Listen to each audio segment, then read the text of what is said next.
அறிவே மனம். உங்கள் உளவியல் சகோதரி எம்எஸ்கே பிரியா. நம்பிக்கை நிறைய வகைகள் இருக்குது. அந்த நம்பிக்கை நீங்கள் எதில் செயல்படுறீங்கன்னு பாருங்கள். உங்களை நீங்கள் பரிசோதித்து பாருங்கள். அப்போ தான் உங்களோட வளர்ச்சி இருக்கும். நீங்கள் எதில் சிக்கிட்டு இருக்கிறீங்கன்னு தெரியும். அந்த சிக்குனதை விளக்கறதுக்கு தான் உளவியல் பகுப்பாய்வு உங்களுக்கு தேவைப்படுது.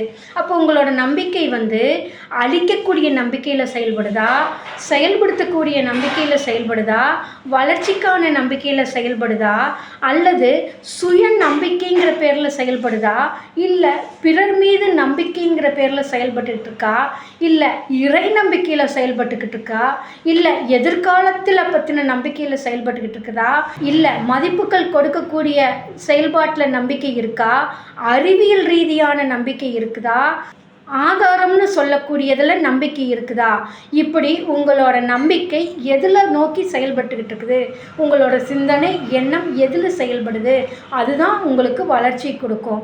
செயல் தடைகளை கண்டறிந்து மறுசீரமைக்கும் பொழுது மட்டும்தான் வளர்ச்சி வரும். அதற்கான உளவியல் பகுப்பாய்வு தான் எங்களுடைய எம்எஸ்கே லைஃப் கிளினிக் ஃபவுண்டேஷனில் வாழ்வியல் மேம்பாட்டு நிறுவனத்தில் எம்எஸ்கே மென்டார்ஷிப் ப்ரோக்ராமில் கொடுத்து கொண்டு வருகின்றோம்.